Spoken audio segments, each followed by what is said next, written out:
Makna daripada ayat ini, kata beliau, seandainya Allah tidak menegakkan pemimpin di muka bumi untuk menolak kesemena-mena yang kuat terhadap yang lemah dan membela orang yang dizalimi atas yang menzalimi, niscaya hancurlah orang-orang yang lemah. Manusia akan saling memangsa, segala urusan menjadi tidak akan teratur dan hidup pun tidak akan tenang. Rusaklah kehidupan di atas muka bumi. Kemudian Allah menurunkan karunia kepada umat manusia dengan menegakkan kepemimpinan. Allah subhanahu wa ta'ala mengatakan, tetapi Allah mempunyai karunia yang dicurahkan atas alam semesta. Ya, sebagaimana dalam Al-Baqarah 251 ya. Yaitu mengadakan pemerintahan di muka bumi sehingga kehidupan manusia menjadi aman.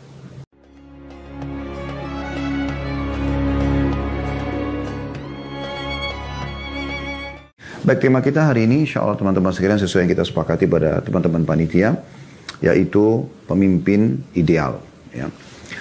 Bahasan kita teman-teman sekalian masalah pemimpin ini memang penting sekali. Ya, penting sekali. Kita beranjak daripada statement yang disampaikan oleh Ali bin Abi Thalib radhiyallahu anhu. Beliau mengatakan pada saat beliau menjadi khalifah, menjadi raja, beliau mengatakan harus di setiap komunitas itu ada pemimpin. Baik pemimpin itu saleh atau pemimpin itu fasik. Lalu kalau pemimpin saleh itu kita tahu orangnya baik segala macam, itu yang paling ideal gitu kan. Tapi Ali bin Abi Thalib mengatakan bahkan yang fasik, yang ada sedikit pelanggaran-pelanggaran agamanya gitu kan. Lalu seseorang bertanya di sebelah beliau mengatakan, wahai Amir Mukminin, wahai orang-orang pemimpin orang beriman, karena pada saat itu dia jadi raja gitu. Kalau orang saleh kami tahu, tapi kalau orang fasik bagaimana? Apa kata Ali bin Abi Thalib? Dengannya lah, ya, dengannya jalan-jalan akan aman. Dengannya juga musuh akan dihadapi, dan juga ya, dengannya pendapatan negara akan ada, bergerakan ekonomi. Serta juga dengan adanya pemimpin tersebut, paling tidak seorang beriman bisa beribadah kepada Allah semampunya sampai ajalnya datang. Tentu statement ini bukan berarti mengatakan kita berharap ya ada pemimpin yang fasik, tidak. Tetapi kita sedang membahas di mukadimah kita tentang pentingnya kepemimpinan dalam Islam. Sampai-sampai Ali mengatakan ini penting ya. Dan kalau ada orang saleh itu yang terbaik. Kalau tidak ada maka siapapun yang jadi pemimpin harus ada pemimpin gitu ya. Kita bicara masih sekali lagi lingkup tentang bagaimana pentingnya kepemimpinan dulu. Nanti kita akan bahas tentang masalah pemimpin yang ideal ya. Begitu juga Umar bin Khattab radhiyallahu anhu mengatakan dalam statement beliau yang masyhur ya. Kalau seandainya ya, aku yakin ada satu doaku yang pasti mustajab, maka aku akan berdoa agar pemimpin muslim mendapatkan hidayah ataupun mendapatkan petunjuk, karena dengan baiknya dia maka baiklah masyarakat dan buruknya dia buruklah masyarakat itu. Jadi artinya pentingnya ada pemimpin gitu. Dan kita lihat bagaimana Nabi SAW pada saat hijrah ke Madinah, beliau mengambil alih kepemimpinan di Madinah. Selain Nabi, beliau juga menjadi raja ya. Kemudian bagaimana para sahabat Ridwanullah alaihim yang mereka menyaksikan turunnya wahyu dan hidup bersama Nabi SAW. Mereka sepakat harus ada khalifah, ya, penerus kepemimpinan Nabi SAW, sehingga mereka sepakat pada saat itu untuk mengangkat Abu Bakar ya, di Bani Thaqif ya. Atau di Bani Thaqifah ini di satu lokasi ya, tempatnya suku Thaqif ya. Kemudian setelah Abu Bakar meninggal dunia, saat akan meninggal beliau memanggil sekretarisnya Utsman bin Affan untuk menulis wasiat agar menunjuk Umar menjadi khalifah, pengganti pemimpin. Kenapa harus ada regenerasi begini? Karena pentingnya kedudukan kepemimpinan itu kan. Dan harus ada pemimpin, apalagi kita akan sebutkan nanti sifat-sifat pemimpin itu harus memang ada pada diri dia sehingga bisa menjadi pemimpin yang ideal. Betul juga pada saat Umar bin Khattab mau meninggal, beliau mengumpulkan 6 orang sahabat yang tersisa yang dijamin masuk surga oleh Nabi SAW. Uthman bin Affan, Ali bin Abi Thalib, Talha bin Ubaidillah, Zubair bin Awam, Sa'ad bin Abi Waqqas, dan Abdurrahman bin Auf. Ya. Kemudian beliau mengatakan, masuklah ke dalam kamar ini, ada kamar di rumah beliau mengatakan, ini kamar sering saya gunakan untuk memecahkan perkara kaum muslimin. Maka masuk kalian berenam di sini dan Abdurrahman, engkau adalah pemimpin majelis ini, dan jangan keluar dari kamar ini kecuali sudah tunjuk satu orang khalifah yang akan memimpin umat ini. Kalau tidak penting, tidak mungkin Umar lakukan ini, radhiyallahu anhu. Dan beliau langsung menghunuskan pedangnya sambil mengatakan, kalau kalian tidak menentukan pemimpin yang terkalian, maka aku akan tebas leher kalian semuanya. Saking pentingnya. Tentu Umar tidak lakukan itu, karena Umar tahu mereka adalah orang-orang yang baik, orang-orang yang saleh. Tapi Umar ingin menunjukkan tentang pentingnya masalah ini gitu ya. Pada saat Uthman bin Affan dinobatkan setelah Umar bin Khattab dan meninggal, masyarakat Madinah langsung membaiat Ali bin Abi Thalib gitu kan. Dan terus saja waktu demi waktu kaum muslimin memilih pemimpin-pemimpin. Dan kita tahu teman-teman sekalian, jangankan kita bicara lingkup pemimpin negara. Dalam Islam banyak sekali kepemimpinan ya. Contoh misalnya dalam sholat.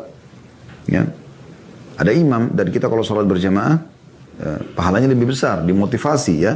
Untuk ikut kepada seorang pemimpin gitu ya. Dia memimpin, dia ruku, dia sujud gitu kan. Bahkan kalau anda baca dalam bab fikih, kalau seandainya ada imam yang sholat berdiri, dan tiba-tiba dia sholat duduk, kata Nabi SAW, duduklah kalian. Kalau ada imam salah sholatnya, kita ingatkan, dia tidak mau tahu. Apakah kita berhenti sholat? Enggak. Misalnya dia lupa rakaatnya. Asar misalnya 4 rakaat. Dia berdiri lagi untuk rakaat yang kelima. Lalu kita ingatkan, subhanallah, bagi kaum laki-laki tentunya mengucapkan ini. Dia tidak mau tahu. Dia yakin ini masih baru 3 rakaat. Apa yang kita lakukan? Kita berhenti? Enggak, kita wajib ikut. Gitu kan? Yang penting kita sudah ingatkan.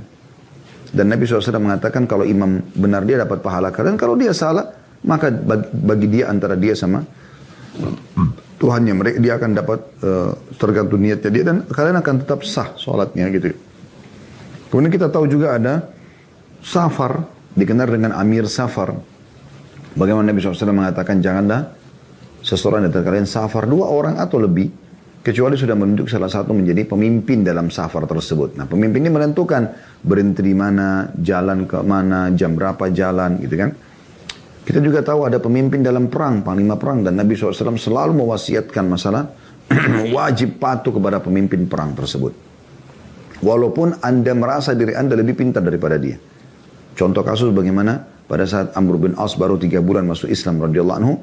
Nabi SAW langsung tunjuk menjadi pemimpin perang. Di pasukan perang ada Abu Bakar, ada Umar, ada Uthman, ada Ali, ada Talha, ada sahabat-sahabat Ridwanullah alaihim yang senior. Ya, dan Amr bin As ini tadinya pembenci Islam. Gitu kan? Tapi dia jadi pemimpin. Tempat terjadi sedikit permasalahan dengan Umar bin Khattab di dalam perjalanan karena waktu itu musim dingin, ya. Amr bin As larang menyalakan api. Umar marah, Umar mengatakan muslimin kedinginan. Lalu kata Amr bin As, itu keputusanku. Umar datang kepada Abu Bakar lalu mengatakan, Abu Bakar ini Amr. Artinya siapa yang tidak tahu dia ini tadinya musuh Islam baru 3 bulan masuk Islam. Ya, kalau kita kayak sekarang baru anak kemarin nih. Tiba-tiba dia mau mengatur-ngatur begini gitu. Ya. Sekarang muslimin kedinginan. Pasukan kedinginan harusnya ada api. Mereka hangatkan badan. Lalu kata Abu Bakar, ya Umar. Ini adalah pemimpin yang ditunjuk oleh Rasulullah. Dan Rasulullah tidak mungkin salah. Maka ikuti saja. Umar pun ikut. Berjalan waktu. Ya. Tidurlah mereka malam itu istirahat semampunya karena dingin sekali kan. Pagi-pagi bangun Amr bin As dengan hikmah Allah junub. Gitu kan. Dia minta didatangkan air untuk mandi junub oleh salah satu prajuritnya. Karena kedinginan dia tayamum. Ini belum pernah terjadi di kalangan para sahabat gitu. Maka Umar dengar, Umar tegur, hai Amr, bagaimana caranya kau tayamum ini sementara ada air? Gitu. Amr bilang, saya tidak mungkin. Nah, dingin sekali nih, gitu kan. Umar tidak tahu harus kemana. Dia datang, dia tahu di pasukan yang paling alim sekarang adalah Abu Bakar. Datang kepada Abu Bakar. Abu Bakar, begini kejadiannya. Abu Bakar tetap mengulangi, wahai Umar, ini adalah pemimpin yang ditunjuk oleh Nabi SAW. Udah, ikuti saja. Akhirnya Umar ikut. Terjadi ada kecamuk perang, kemudian Amr bin As mengatur strategi perang. Setiap muslim satu harus bersama temannya, supaya kelihatan, supaya dia tahu temannya ya, supaya saling bantu-membantu gitu. Karena mereka masuk ke pemukiman musuh, suku yang cukup besar, ribuan orangnya gitu. Setelah mereka masuk berhasil menang dengan izin Allah Subhanahu wa taala. Lalu yang terjadi, Amr bin As pada saat mereka sudah kocar-kacir musuh tersebut melarang pasukannya untuk menangkap tawanan perang tambahan. Udah, yang ada depan mata saja. Udah, yang penting kita sudah menang gitu. Umar juga sempat marah. Hai Amr, dari mana ini peraturannya? Selama ini Nabi SAW tidak pernah melarang kita menangkap berapapun banyak tawanan, ya. Maka Amr bilang itu keputusanku. Lalu kemudian Umar datang lagi kepada Abu Bakar, lalu Abu Bakar mengatakan, hai Umar, diingatkan sama ini adalah pemimpin Rasulullah. Ikuti saja. Maka Umar pun ikut. Udah. Akhirnya mereka pulang ke Madinah. Umar masih jengkel nih ya, gitu kan, karena kasus ini. Dan masih penasaran. Kepemimpinan Amr berlaku di kancah peperangan sampai pulang. Begitu tiba di kota Madinah, berarti udah selesai kepemimpinan Amr, Umar bin Khattab langsung menemui Nabi SAW dan mengatakan, ya Rasulullah, ada kejadian seperti ini. Maka Nabi SAW panggil Amr bin As, panggil sahabat-sahabat yang hadir di peperangan tersebut, lalu menanyakan bagaimana kasusnya gitu kan. Ditanyalah Amr pada saat itu, hai Amr, Umar mengeluhkan, kalau kamu sempat ya melarang pasukan untuk membakar api. Kenapa? Padahal kan mereka kedinginan. Kata Amr, ya Rasulullah, kita ini jumlahnya cuma 300 orang. Karena waktu itu Sariyah, pasukan kecil ya. 300 orang. Kita mendatangi satu suku yang ribuan orang mereka dan personelnya kuat-kuat gitu. Kalau mereka menyadari keberadaan kita dengan adanya api, kelihatan kan di malam hari itu api, maka habislah kita 300 orang gitu. Tapi dengan tidak menyalakan api, kita bersabar sedikit dengan dingin malam itu, dan kita serang selepas sholat subuh, berhasil. Mereka tidak tahu jumlah kita, karena gelap gitu. Kata Nabi SAW, Amr benar. Ya. Kemudian, setelah itu berkata lagi Nabi SAW, Umar juga mengatakan, kalau kamu tayamum sementara kamu junub. Kenapa? Bagaimana penjelasannya? Dia bilang, ya Rasulullah, airnya dingin sekali. Dan Anda tidak menunjuk pemimpin, kalau aku meninggal, kalau aku tunda, tidak ada yang Anda tunjuk penggantinya. Dan kalau aku mandi, bisa aku mati karena dingin sekali. Udara dingin, air dingin gitu. Ya. Maka aku tayamum. Kata Nabi SAW, Amr benar. Ya. Sampai keluar hukum fikih, bolehnya bertayamum di saat air cuaca sangat ekstrim dinginnya gitu. Dan dikhawatirkan malah seseorang kalau mandi mati gitu. Diganti dengan tayamum. Ini pada saat cuaca ekstrim ya. Alhamdulillah kita di Indonesia tidak seperti itu. Tapi ini hukum lah. Kemudian kata Nabi SAW, Umar juga mengatakan, kamu melarang untuk menangkap tawanan tambahan. Apa alasannya? Kata Amr, ya Rasulullah, jumlah kita 300. Kalau seandainya pasukanku tersebar dan sibuk menangkapin orang yang jumlahnya ribuan itu, maka akan kelihatan jumlah kita yang sedikit. Toh target kita adalah mengalahkan mereka. Dan kita sudah berhasil mengalahkan mereka. Target itu sudah ada. Dan juga harta rampasan perang sudah ada. Untuk apa kita tamak menambah orang? Maka kata Nabi SAW, Amr benar. Coba lihat bagaimana keputusan panglima perang sampai seperti itu. Ya, ada hikmah-hikmah Allah SWT. Kita tahu dalam rumah tangga bagaimana Allah pilih suami sebagai pemimpin. Ya, dan wajib dipatuhi oleh istri selama bukan maksiat kepada Allah. Keluar harus izin. Ya, kemudian kalau diminta temanin lain dia harus penuhi. Intinya dia harus patuh. Bahkan istri yang patuh kepada suaminya, ya, itu dan meninggal dunia, suaminya ridho dengan dia, maka dia akan masuk dari 8 pintu surga manapun yang dia mau, gitu kan. Nah, begitu juga dengan hal-hal yang besar ya. Ini juga masuk dalam masalah lembaga. Kita tahu lembaga, yayasan, sekolah, universitas dan seterusnya. Memang butuh seorang pemimpin. Ya, ada kepala sekolah di sekolah-sekolah SMP, SMA, SD dan seterusnya. Ada rektor di universitas misalnya. Di setiap kuliah juga ada dekan-dekan ya, ada yang memimpin. Jadi memang ada kepemimpinan itu ya. Kita juga kalau bentuk tim khusus, tim apa gitu ya, pasti ada yang ditunjuk sebagai ketua tim, ketua panitia dan seterusnya. Ini semua ada. Nah begitu juga dengan pemimpin negara. Jadi memang harus ada pemimpin itu ya.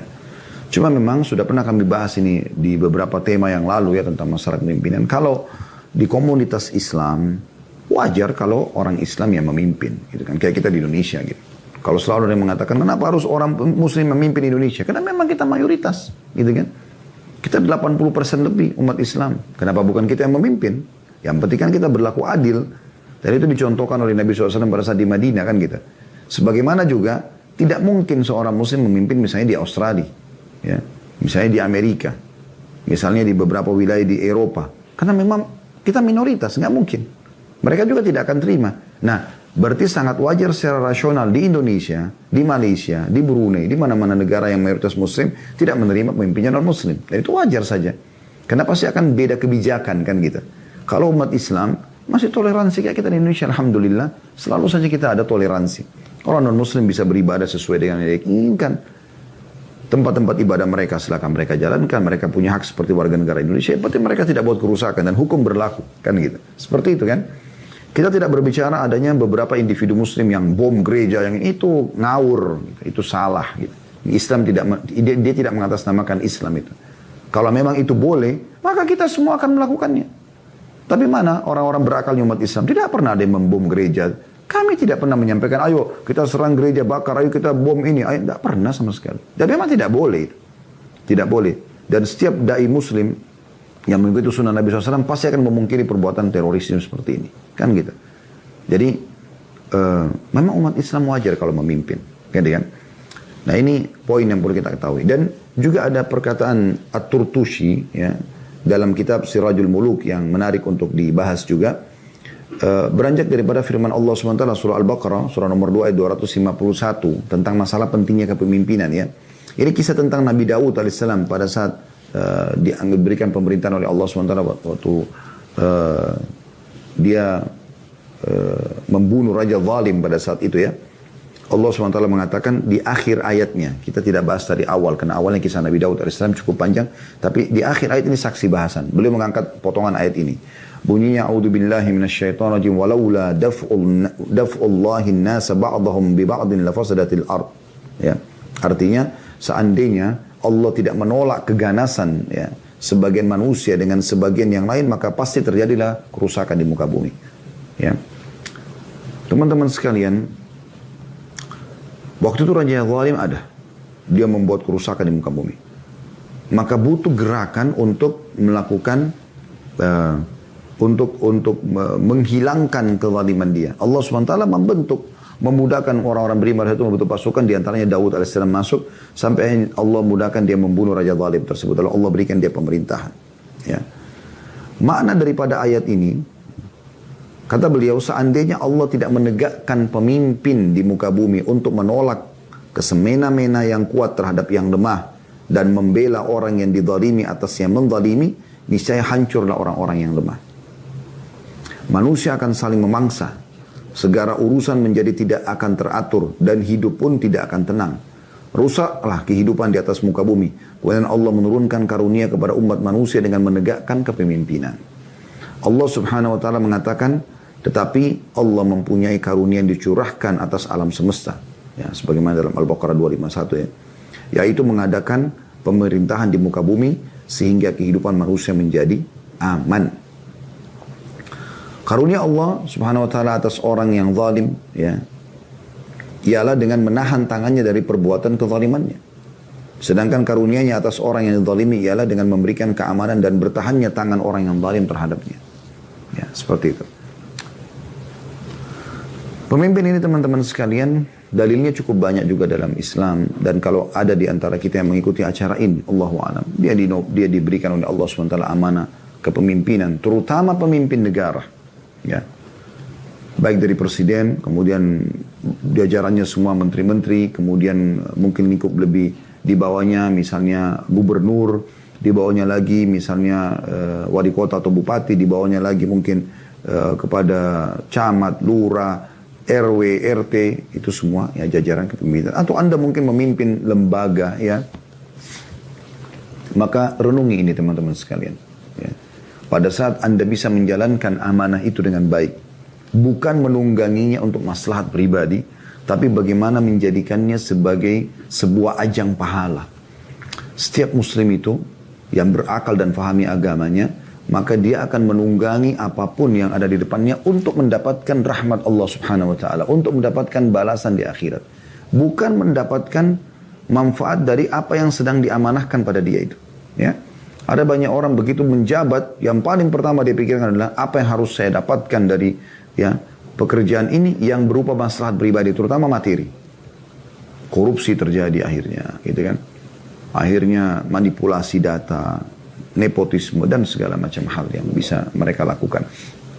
Dan ini sebenarnya bertolak belakang. Harusnya dia bagaimana mendahulukan yang paling pertama adalah menjadi pemimpin yang adil, yang memang dia tahu Allah mengawasi dan bagaimana ini ditunggangi untuk amal akhiratnya. Bayangkan teman-teman kacaunya kalau setiap orang memimpin, atau jangankan pemimpin, orang biasa saja. Kalau setiap kali Anda berteman dengan orang atau Anda menjadi pemimpin di satu tempat, lalu Anda berpikir, ya, manfaat apa yang saya bisa ambil dari orang ini secara materi, maka kapan Anda ikhlas? Kapan Anda mengejar akhirat? Ada orang begitu, begitu berteman, kenalan, yang paling pertama dia harus tahu ini orang pekerjaannya apa nih. Ya. Bukan masalah ini orang ibadahnya seperti apa. Yang dia tolok ukurnya materinya, gitu kan. Sehingga selalu dia pikirkan, saya dapat apa nih? Kalau orang ini cuma pegawai biasa, langsung dipandang setengah mata. Bisa saja mungkin dia tidak pernah tinggalkan sholat malam. Dia selalu sholat on time 5 waktu di masjid. Mungkin doanya mustajab. Ya. Tapi banyak orang seperti itu. Padahal Islam sudah mengajarkan bukan itu yang harus kita lihat, tapi kita harus melihat tentang bagaimana hubungannya dengan Allah SWT. Umar bin Khattab radhiyallahu anhu pada saat menjadi khalifah dan ingin mengangkat seseorang ya menjadi gubernur atau pemimpin di wilayah-wilayah kekuasaan beliau, maka yang paling pertama ketakwaannya, bukan kekayaannya, bukan kepintarannya, ketakwaan hubungan dia sama Allah Subhanahu wa taala. Setelah itu nanti Allah akan berkahi dari ketakwaan itu ya ke bawah. Makanya banyak sahabat tapi yang boleh pilih adalah orang-orang yang sangat zuhud, orang yang sangat dekat dengan Allah SWT gitu kan. Dan kadang-kadang beliau pergi mengawasi sendiri, datang ke wilayah-wilayah yang ada gubernurnya lalu melihat rumah mereka terjadi perubahan atau tidak. Apakah dia pikir masalah pribadi dia atau masyarakatnya gitu. Lalu dia sering tanya masyarakat sekitar apakah dia adil atau tidak dan seterusnya. Ya. Kalau anda adil, teman-teman sekalian, renungi hadis ini. Kata Nabi SAW dalam hadis yang sahih, ya, thalathatun la turaddu da'watuhum. Ada 3 golongan yang tidak akan ditolak doa mereka. Dia minta doa pasti diterima. Siapa yang pertama? Al-imamul adil. Pemimpin yang adil. Ya, pemimpin yang adil. Ini ya. Jadi anda kalau jadi pemimpin yang benar, maka begitu berdoa anda diijab. Adil. Kemudian yang kedua, was-saimu hatta yuftir. Ya. Orang yang puasa sampai dia buka puasa. Yang ketiga, wa da'watul mazlum, dan orang yang terzalimi. Ya, ini akan ya teman-teman sekalian mendapatkan doa mustajab. Hadis ini riwayat Tirmidzi dan Ibnu Majah dan disahihkan oleh Syekh Albani hadis ini, ya. Begitu juga hadis yang masyhur ya tentang 7 golongan yang Allah naungi pada hari kiamat ya. Yang sangat masyhur hadis ini. Kata Nabi SAW dalam hadis riwayat Muslim, sab'atun yudhilluhumullahu fi dhilli yawma la dhilla illa dhillu. 7 golongan yang pasti Allah akan naungi nanti di mahsyar, lagi kepanasan, tidak ada naungan kecuali naungannya. Perhatikan yang pertama Allah sebutkan. Yang pertama, yaitu al-imamul adil, pemimpin yang adil. Padahal setelahnya itu, anak muda yang tumbuh di atas ketaatan Allah, kemudian orang yang hati terikat dengan masjid, kemudian 2 orang yang saling mencintai karena Allah berkumpul dan berpisah karenanya, kemudian orang yang diajak berzina dengan perempuan yang memiliki kecantikan dan kedudukan, dari dia menolak, dia mengatakan aku takut kepada Allah, kemudian orang yang bersedekah sampai dengan tangan kanannya sampai tangan kirinya tidak tahu, kemudian seseorang yang mengingat Allah sendirian lalu menetes air mata. Artinya semua orang yang ahli ibadah nih, tapi yang pertama disebutkan adalah pemimpin yang adil. Itu bayangkan bagaimana itu luar biasanya gitu. Ya. Jadi kalau kita bicara teman-teman sekalian pemimpin yang ideal ya, maka Allahu a'lam kami melihat ini sifat pertama sehingga membuat mereka ideal, yaitu mereka siap adil. Mereka siap adil artinya betul-betul memberikan hak masyarakatnya. Dia tahu ini adalah kedudukan sebagai amanah.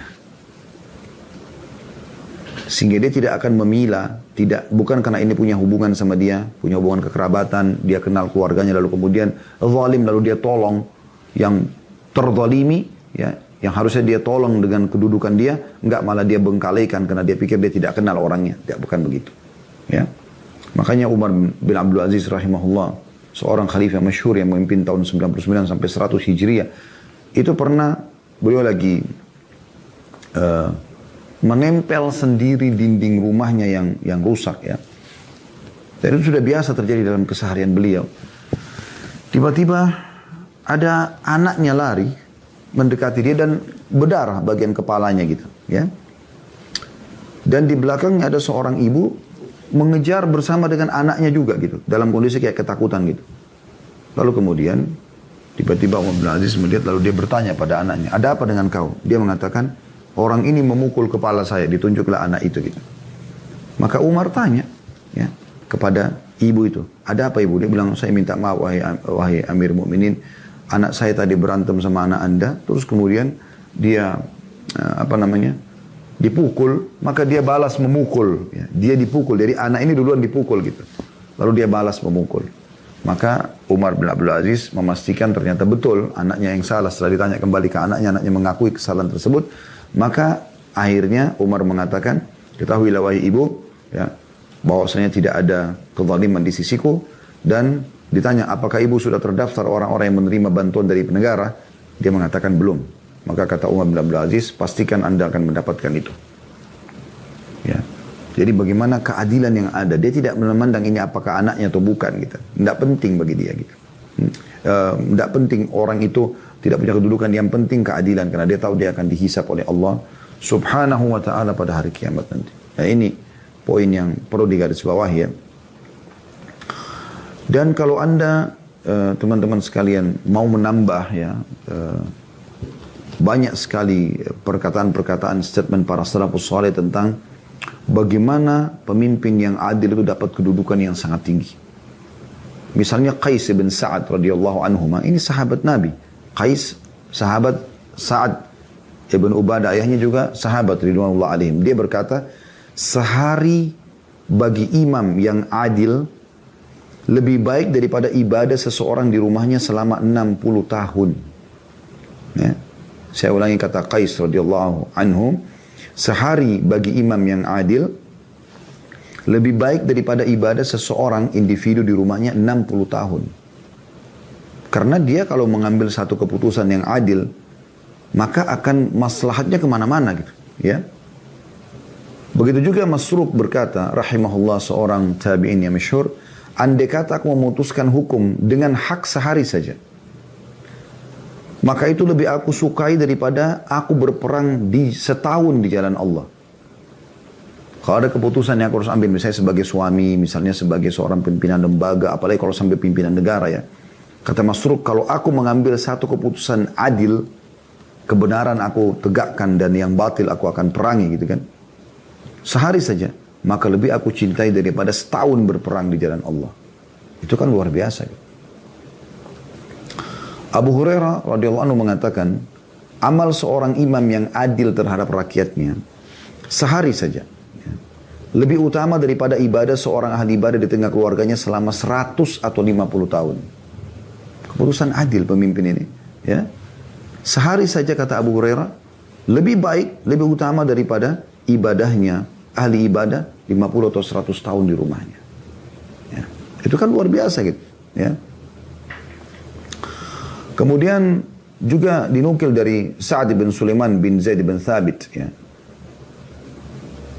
Ini cucunya Zaid bin Thabit, sahabat Nabi. Dia mengatakan menetapkan hukum secara hak satu hari lebih utama di sisi Allah daripada sholatmu sepanjang umur. Itu saking luar biasanya pengaruh pemimpin adil. Makanya tadi dalam hadis 7 golongan yang Allah naungi itu, pemimpin adil yang pertama, karena memang ini keputusan mutlak. Ini sifat ideal pertama dari seorang pemimpin. Dia berlaku adil. Ya. Jadi dia betul-betul menjaga masalah itu. Wahab bin Munabbih berkata, ya, rahimahullah, apabila seseorang pemimpin berkeinginan melakukan kecurangan atau telah melakukannya, maka Allah akan menimpakan kekurangan pada rakyatnya di pasar, di sawah, pada hewan ternak, dan pada segala sesuatu. Dan apabila seseorang pemimpin berkeinginan melakukan kebaikan dan keadilan atau telah melakukannya, niscaya Allah akan menurunkan berkah pada penduduknya. Jadi sebenarnya dari dia nih, ya, pemimpin ini adil, maka akan makmur gitu. Ini menurut beliau baru niat saja sudah Allah berikan keberkahan itu. Ya. Bahkan dinukil sebuah kisah teman-teman sekalian ya. Pada saat wafatnya Umar bin Abdul Aziz rahimahullah, ada seorang alim di wilayah Irak sana. Dia kedatangan seorang tetangganya lalu mengatakan, wahai imam, sesungguhnya ya, tetangga saya, kambing tetangga saya memakani tanaman di depan rumah saya. Apa kata alim tersebut? Inna lillahi wa inna ilaihi raji'un.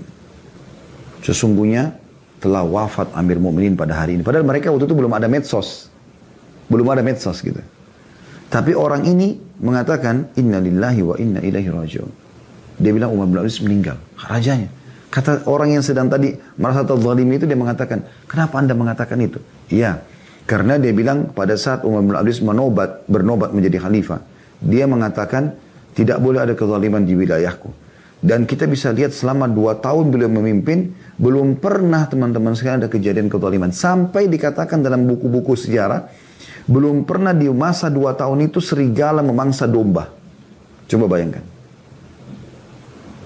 Karena keadilan dia, Allah subhanahu wa ta'ala berikan taufik. Allah berikan taufik. Ya. Maka ini perlu teman-teman sekalian digarisbawahi. Ya. Jadi harus betul-betul difahami kalau pemimpin itu baik. Sampai kalau dia rusak semuanya ini. Ya.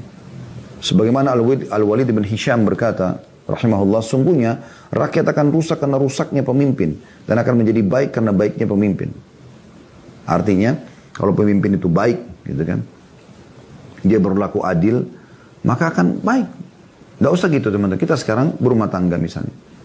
Saya sebagai suami berlaku baik dengan istri saya penuhi kebutuhannya, saya ramah, saya ingatkan kalau dia salah. Tentu kadang-kadang harus marah, karena nanti ada sifat pemimpin juga itu tegas ya. Marah gitu kan, kalau memang dibutuhkan. Nabi SAW marah pada saat terjadi pelanggaran agama gitu kan. Tapi marah ini karena bentuknya meluruskan kesalahan, bukan karena kebencian terhadap fisik gitu kan. Maka kita akan temukan, kita akan disukai dalam rumah tangga itu. Kita akan nyaman dan mereka pun nyaman ya, seperti itu. Sufyan ats-Tsauri rahimahullah berkata, seorang ulama tabi'in yang masyhur ya, pada saat bertemu dengan Abu Ja'far al-Mansur, ini Khalifah Abbasi ya, raja pada saat itu. Dia bilang, aku tahu ada seorang laki-laki yang bila ia baik, adil, maka umat akan baik. Dan jika dia rusak, maka rusak umat. Kata Abu Ja'far al-Mansur, siapa dia? Kata Sufyan ats-Tsauri rahimahullah, Anda. Anda. Gitu.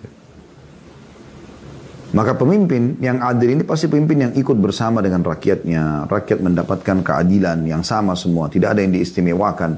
Mau hubungan kerabat atau tidak gitu kan. Sehingga pihak yang merasa kuat tidak memiliki keinginan melakukan kezaliman. Karena dia tahu kalau dia zalim tetap dia dihukum walaupun dia kuat. Secara materi atau apa yang lainnya gitu. Ya. Adapun pihak yang lemah tidak merasa putus asa karena dia pasti yakin akan mendapatkan haknya, keadilan. Ya. Bahkan ada sebuah kata hikmah berbunyi, pemimpin yang baik adalah pemimpin yang orang-orang tak bersalah merasa aman. Ya. Dia tidak salah, dia tidak merasa. Kalau Anda hidup di satu wilayah, Anda kalau tidak salah, Anda tidak pernah takut, maka berarti baik itu. Ya.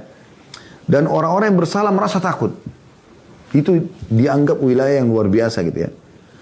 Itu berarti pemimpinnya baik. Pemimpin yang buruk ialah pemimpin yang orang-orang tak bersalah merasa takut. Nggak ada salah tapi ketakutan. Seakan-akan akan dicari-cari kesalahannya gitu. Dan orang-orang yang bersalah merasa aman. Makin terlindungi. Nah ini berarti pemimpin yang buruk. Ya.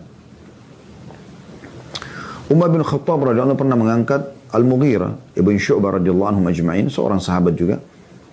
Jadi gubernur di Kufah. Sebelum diangkat kata Umar begini, hai Mughirah, hendaklah orang-orang baik merasa aman denganmu. Dan orang-orang jahat merasa takut terhadapmu. Nah ini statement yang menarik ya. Gitu. Dan ini kita bisa masukkan dalam sifat ideal yang kedua teman-teman sekalian. Yaitu dia tegas terhadap kebenaran. Tegas. Bukan keras. Bedain ya. Tegas itu ini boleh, ini nggak boleh.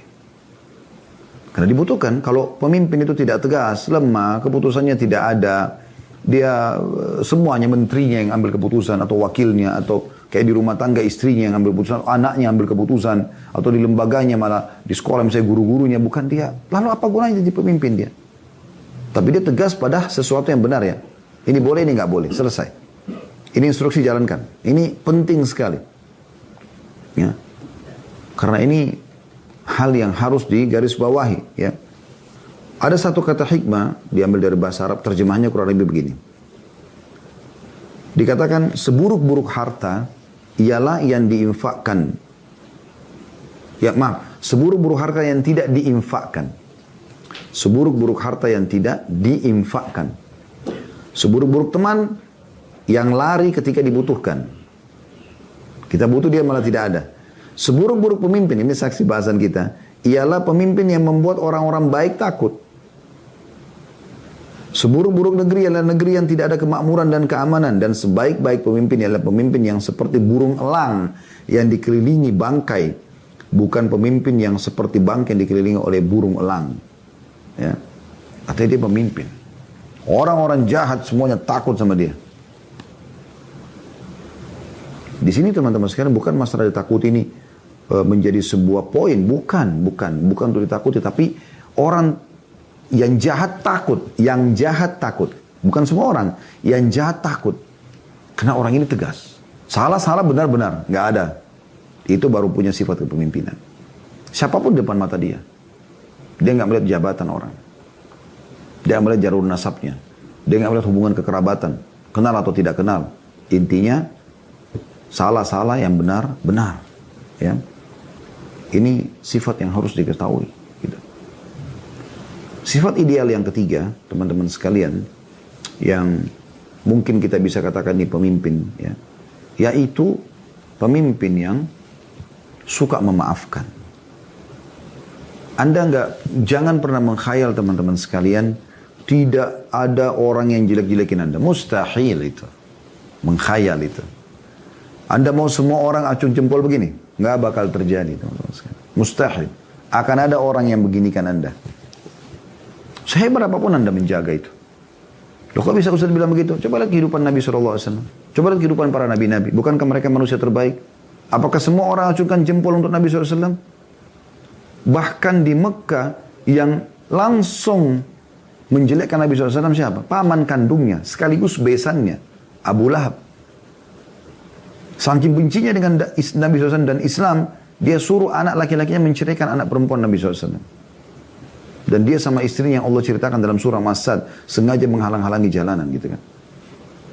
Bagaimana Syaibah, Al-Walid, Abu Jahal, kemudian banyak yang lain ya, yang memang membenci. Jadi tidak semua acung jempol. Tapi ada juga orang yang acung jempol. Abu Bakar, Umar, pemimpin-pemimpin Mekah. Memang sudah begitu. Sunnatullah. Waktu beliau sudah punya kekuatan di Madinah. Apakah semua orang langsung mengacung jempol karena Nabi SAW? Tidak. Ada kaum munafikin yang tidak suka.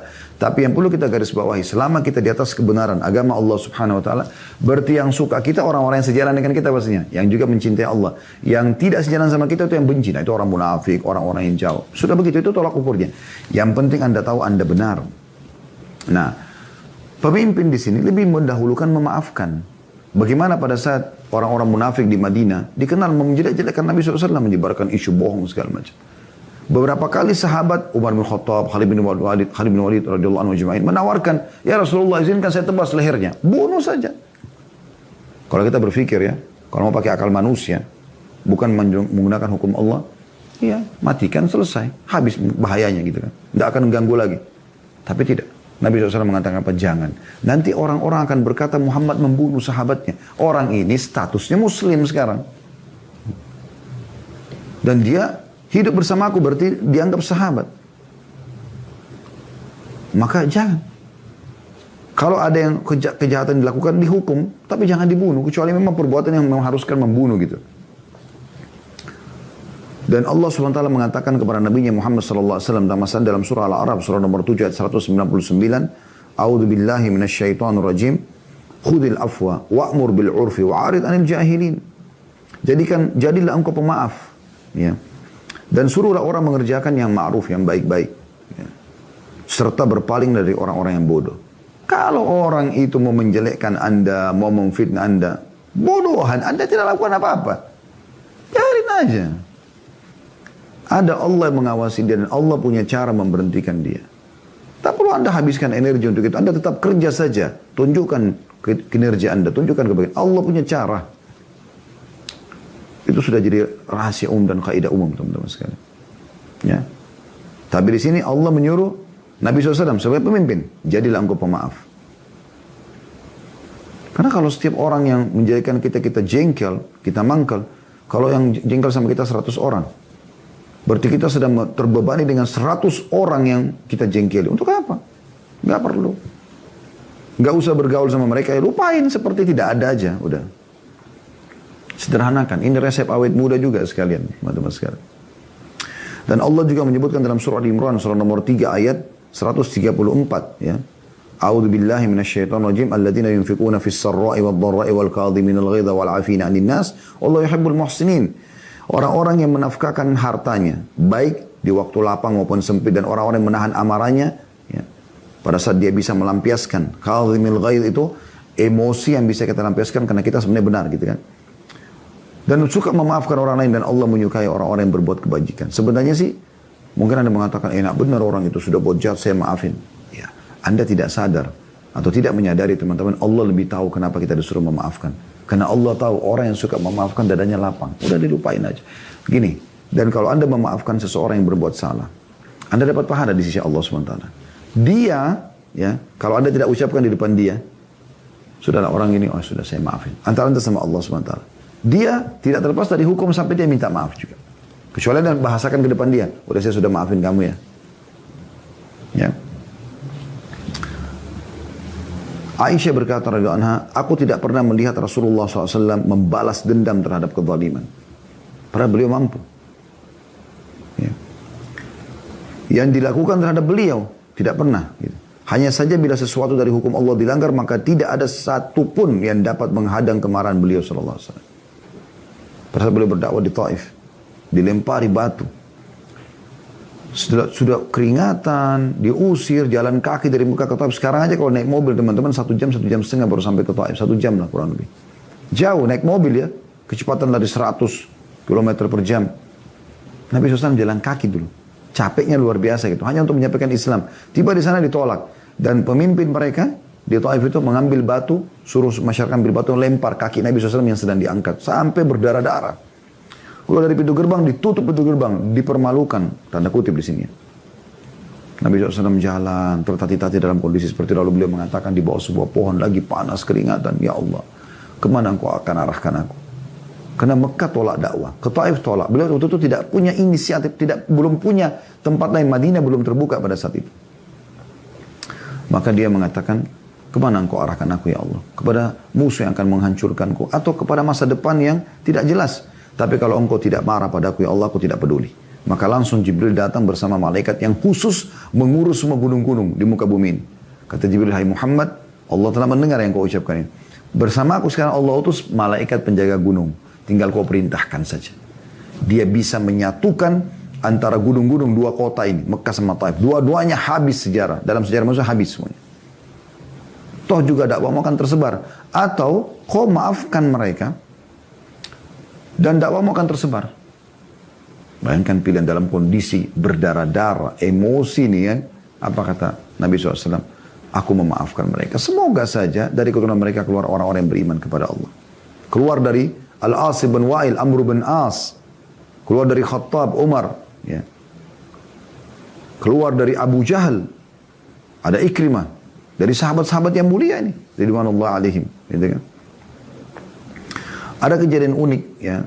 Uyainah bin Hasan berkata pada saat dia pada saat masuk menemui Nabi SAW. Ini Uyainah orangnya kasar sekali gitu. Kasar sekali gitu. Dan dia masuk bertemu dengan Umar, lalu dia mengatakan, hai Ibnu Khattab, demi Allah engkau tidak memberi kami secara cukup dan engkau tidak menghukum di antara kami secara adil. Tanpa salam, tanpa apa, orang ini badui kasar gitu. Ini memang orang dari zaman Nabi SAW, dia sahabat juga. Tapi dari zaman Nabi SAW ini kepala suku Ghatafan ya. Selalu buat masalah gitu. Dia sebenarnya mau minta sesuatu sama Umar. Minta dikasih duit ke apa. Tapi caranya langsung, engkau tidak adil lah Umar. Umar bin Khattab ditantang begini. Langsung Umar pakai tongkatnya dihantam sama Umar. Ya. Dikatakan dari marahlah Umar pada saat itu. Lalu beliau memukulnya. Karena ini ngawur ini. Ngomongnya nggak masuk akal, nggak sopan, nggak apa gitu ya. Maka ada orang di sebelah Umar mengatakan, ya Amir Mu'minin, sesungguhnya Allah berfirman, khudil afwa, wa'mur bil urfi, wa'arid anil jahilin. Jadilah engkau pemaaf. Yang tadi turun ya, Al-A'raf 199, surah nomor 7. Jadilah engkau pemaaf. Ini kepada Nabi SAW dan tentu kepada umatnya juga gitu kan. Jadilah engkau pemaaf. Ya. Dan perintahkan orang berbuat baik. Berikan mereka edukasi, pemahaman supaya mereka tahu itu adalah salah gitu kan. Dan tinggalkan orang-orang jahil. Ini orang jahil ya Amir Mu'minin. Orang ini jelas bodoh. Ngapain dilayani? Gitu kan? Untuk apa bisa energi buat itu? Maka kata perawi riwayat ini, demi Allah, ketika mendengar itu Umar pun langsung tiba-tiba terdiam. Karena dia tahu Allah suruh. Dan dia berhenti ya, untuk tidak lagi memukul orang tersebut atau menghukumnya gitu kan. Dan cukup banyak sabda Nabi SAW, irhamu man fil ardi yarhamkum man fis sama. Kasihilah orang yang di bumi, maka yang di langit akan mengasihi kalian. Hadis yang masyhur ini ya. Dan ini diprioritaskan pada pemimpin harusnya. Bagaimana dia melakukan itu. Ya, bagaimana dia melakukan itu. Ya. Sifat yang ketiga, teman-teman sekalian, yang ideal ya, dari pemimpin ideal adalah bagaimana mereka amanah. Amanah. Artinya, apa yang merupakan hak dia, boleh dia ambil. Yang bukan hak dia tidak boleh. Kan banyak pemimpin tidak amanah. Yaitu, mereka coba misalnya mengambil yang bukan haknya, menggunakan fasilitas yang bukan haknya, hanya karena power yang dia miliki. Nah, ini tidak boleh. Ya. Dan Nabi SAW sudah menyebutkan tentang masalah khianat ini ya. Tidak amanah berarti khianat gitu kan. Bagaimana itu adalah tanda-tanda orang munafik. Kata Nabi SAW, tanda-tanda orang munafik ada 3. Ya. Kalau dia berbicara dia berbohong, kalau dia berjanji dia mengingkari, dan kalau dia diberikan amanah dia berkhianat gitu kan. Dan bagaimana beratnya, termasuk orang yang sangat berat siksaan hari kiamat adalah pemimpin yang berkhianat terhadap rakyatnya. Kalau Anda mengkhianati satu orang saja, misal contoh ya, maka sudah cukup orang itu akan, teman-teman sekalian, akan mengambil pahala kita atau menutup kita di depan Allah SWT pada hari kiamat ya. Itu berat itu ya. Dan itu adalah sifat yang ketiga. Tentu kalau kita ingin bahas ini panjang sekali teman-teman sekalian, tapi kita ringkaskan. Dan Anda sudah tahu amanah. Di mana-mana orang kalau amanah itu dibutuhkan, orang akan dicari gitu kan. Ya. Karena sifat amanah ini yang bisa dipegangi dari seseorang. Ya. Dan bagaimana Umar bin Khattab sibuk mencari amanah atau orang-orang yang amanah itu ya. Dan beliau mengatakan, seseorang yang amanah tidak akan berkhianat. Ya. Seseorang yang amanah tidak akan berkhianat ya. Hanya saja pengkhianat diberi amanah, lantas wajar saja ia berkhianat. Jadi kalau orang yang dasarnya memang mukmin baik, maka dia tidak akan berkhianat kalau orang amanah. Tapi kalau ada orang yang berkhianat, berarti memang dasarnya dia pengkhianat itu. Ya. Dan beliau betul-betul menyortir, jangan sampai ada yang lewat dalam masalah seperti ini. Artinya siapapun jadi pemimpin di wilayah beliau, selalu beliau jaga itu. Kemudian yang keempat teman-teman sekalian, ini bagaimana seorang pemimpin itu juga alim. Ini ideal, kita bicara idealnya. Harusnya dia alim. Alim masih memahami tentang hukum Allah Subhanahu wa taala. Ini penting. Ya, ini sayang sekali di wilayah kita dan beberapa wilayah yang lain ya. Dia tidak dijadikan sebagai skala prioritas. Bahkan banyak pemimpin mungkin baca Quran pun masih salah. Dia tidak faham mana hukum halal haramnya Allah. Bagaimana bisa ini? Anda lihat bagaimana Nabi SAW menobatkan Abu Bakar ya, untuk menjadi khalifah setelah beliau. Maksudnya beliau mengatakan perintahkan Abu Bakar agar memimpin sholat. Dan pada saat itu pemimpin sholat adalah seorang pemimpin. Dan akhirnya sahabat juga sepakat. Karena mereka tahu Abu Bakar adalah orang yang terbaik setelah Nabi SAW. Bagaimana Abu Bakar mengatakan kepada Uthman bin Affan, waktu menulis wasiat dan tulis nama Umar, dia mengatakan, iya, Umar orang yang paling pantas untuk memimpin karena dia adalah orang yang paling faham hukum halal haramnya Allah dari umat ini. Begitu juga Umar bin Khattab pada saat mengumpulkan 6 orang sahabatnya masuk surga. Ini dianggap ulamanya, gitu kan. Jadi kadang-kadang ada orang yang menganggap ulama itu tidak perlu menjadi pemimpin. Loh, ini aneh ini. Harusnya mereka yang paling paham hukum halal Allah itu diangkat jadi pemimpin. Itu idealnya. Ya. Memang seperti itu. Dan kita lihat para sahabat Nabi Khulafaur Rasyidin itu mereka 4 orang ini, Abu Bakar, Umar, Uthman, Ali radhiyallahu anhum ajma'in, ini adalah ulamanya sahabat. Dan dengan memahami hukum Allah Subhanahu wa taala mereka berlaku adil akhirnya. Mereka bisa jalankan semuanya. Kasus teknis mereka bisa dibantu nantinya. Masalah administrasi, masalah ini memang ada orang-orang yang ahli di bidangnya, kayak masalah akuntansi, masalah finance, masalah apa, masalah itu semuanya bisa diatur, ya. Tetapi kita butuh dia dengan ilmu agamanya. Itu yang penting. Ini yang luput teman-teman sekalian. Yang kalau sholat, dia sholat duluan. Maka masyarakatnya akan sholat pasti itu. Dengan sendirinya karena dia peduli dengan itu kan. Dia jaga yang haram. Maka masyarakat juga akan jauh dari yang haram. Kenapa sekarang banyak di wilayah-wilayah kaum muslimin yang haram tersebar luas? Karena memang mereka tidak tahu itu halal atau haram sih. Kasus riba tersebar di mana-mana, zina di mana-mana, segala macam. Karena bagi mereka nggak penting. Ini kenapa? Karena bukan alim. Tapi kalaupun ada pemimpin yang bukan seorang alim, maka ada satu resep penyelamat bagi dia, yaitu dekat dengan para ulama. Ini garis penting, garis bawah ini teman-teman sekalian.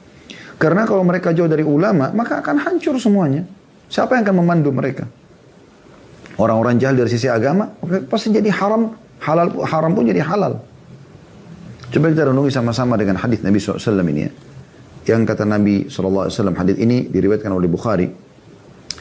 Inna Allah la yaqbidul ilma intiza'an yantazi'uhu minal ibad. Sesungguhnya Allah tidak menarik ilmu itu, ya, mengangkat ilmu itu dengan seketika.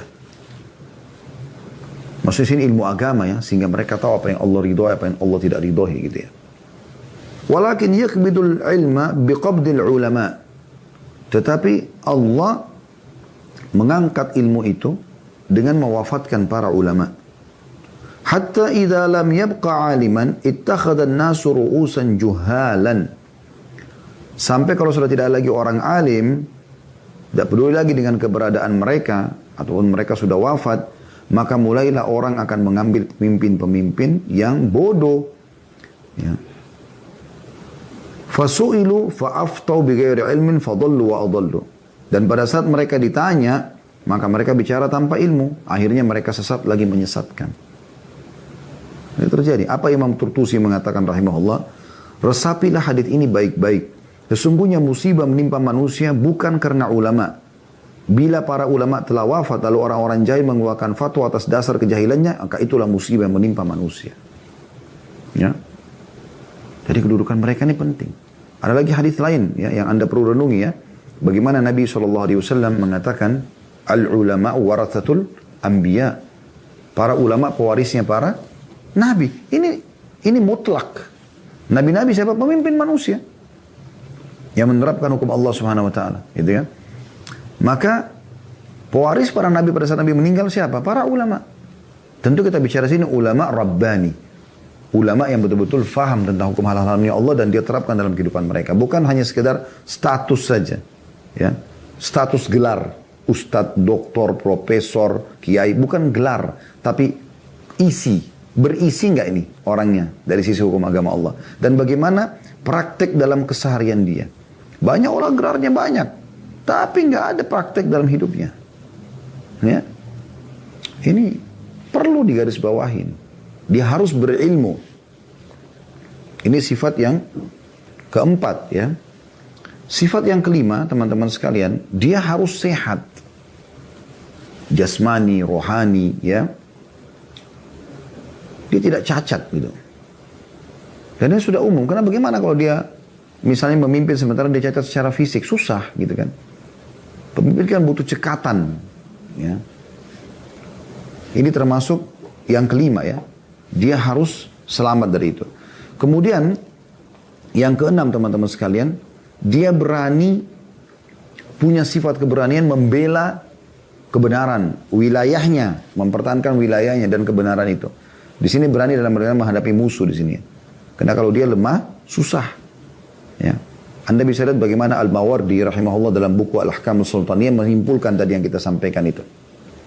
Kata beliau, syarat-syarat pemimpin dan idealnya adalah yang pertama adil dengan ketentuan-ketentuannya. Tadi sudah kita sebutkan yang pertama adil. Yang kedua kata beliau ilmu yang bisa mengantar kepada ijtihad dalam menetapkan permasalahan kontemporer dan hukum-hukum. Bahkan kalau dia seorang alim tadi kita jelaskan, dia nggak butuh fatwa sebenarnya. Karena dia sudah tahu. Abu Bakar mengambil keputusan kecuali memang butuh musyawarah. Mendengar pendapat baru beliau bermusyawarah. Kalau sesuatu yang sudah beliau tahu, beliau menerapkan. Yang ketiga, sehat jasmani. Berupa pendengaran, penglihatan, lisan. Agar ia dapat menangani tugas kepemimpinannya. Kalau tuli susah, kalau bisu susah, kalau buta susah kan gitu. Kemudian, ya, yang kemudian normal, tidak cacat. Di sini beliau pisahkan 3 sama 4. Tapi ini beliau mengatakan, yang tidak menghalangi untuk bergerak dan bereaksi. Yang kelima, bijak. Ya. Tadi kalau kita bahasakan itu tegas, bijaksana juga, oke ya. Yang bisa digunakan untuk mengurus rakyat dan mengatur kepentingan negara, kata beliau. Dan ini kita bisa masukkan dalam sifat yang keenam, masalah bijaksana. Gitu. Ya. Lalu yang keenam, berani, kata beliau. Yang bisa digunakan untuk menghadapi wilayah dan musuh-musuh. Ini kata beliau 6. Jadi kita sudah ada 7 ya, sifat idealnya pemimpin tersebut. Ya. Kemudian juga Muhammad Al-Amin Shinqiti mengatakan, salah satu ulama, ya, pengarang buku tafsir, beliau mengatakan pemimpin haruslah seorang yang mampu menjadi qadi atau hakim bagi rakyatnya atau kaum muslimin. Haruslah seorang alim mujtahid yang tidak perlu lagi meminta fatwa kepada orang lain dalam memecahkan kasus-kasus yang berkembang di tengah masyarakatnya. Jadi kembali kepada hukum Allah SWT. Itu yang dimaksud. Ibnu Muqaffa dalam kitab Al-Adabul Kabir dan Adabus Saghir menyebutkan pilar-pilar penting yang harus diketahui seorang pemimpin. Tanggung jawab kepemimpinan merupakan sebuah bala yang besar, kata beliau. Cobaan yang besar. Gitu kan. Seorang pemimpin harus memiliki 4 kriteria yang merupakan pilar dan rukun kepemimpinan. Di atas keempat kriteria ini ada kepemimpinan, sebuah kepemimpinan akan tegak, kata beliau. Yaitu tepat dalam memilih. Jeli. Nah, ini kalau kita tambahkan, berarti masuk dalam poin yang ke-8 ya. Kemudian keberanian dalam bertindak, ini sudah kita masukkan tadi ya, di poin kita. Kemudian ditambahan juga, ini bisa masuk yang ke-9, pengawasan yang ketat atau jeli. Dan keberanian dalam menjalankan hukum. Lalu beliau bilang, pemimpin tidak akan bisa berjalan tanpa menteri dan para pembantu. Dan para pemimpin tidak akan bermanfaat tanpa kasih sayang dan nasihat. Dan tidak ada kasih sayang tanpa akal dan bijaksana dan kehormatan diri. Lalu beliau bilang, ini sebagai penutup ya, para pemimpin hendaklah selalu mengawasi para bawahannya dan menanyakan keadaan mereka supaya ideal ya. Sehingga, kata beliau, ia atau keadaan bawahan tidak ada yang tersamar baginya. Ada kan orang begitu, pemimpin dia cuma tahu urusan dia sama orang terdekat dia. Semua yang lain dia tidak perlu tahu. Makin luas lingkup kekuasaan Anda, maka makin luas harus Anda tahu semua tentang keadaan. Tidak ada yang samar. Yang baik maupun yang buruk, kata beliau. Setelah itu janganlah ia membiarkan pegawai yang baik tanpa memberikan balasan. Prestasi kasih.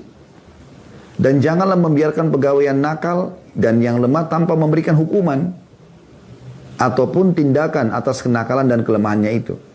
Jika dibiarkan maka pegawai yang baik akan bermalas-malasan karena tetap tidak ada prestasinya gitu kan, sama aja. Saya rajin atau tidak rajin, tidak ada rewardnya gitu kan. Dan pegawai yang nakal akan semakin berani karena tidak pernah ada hukuman. Jika demikian kacaulah urusan dan rusaklah pekerjaan. Allahu a'lam. Jadi ini bahasan kita insyaallah, semoga bisa diambil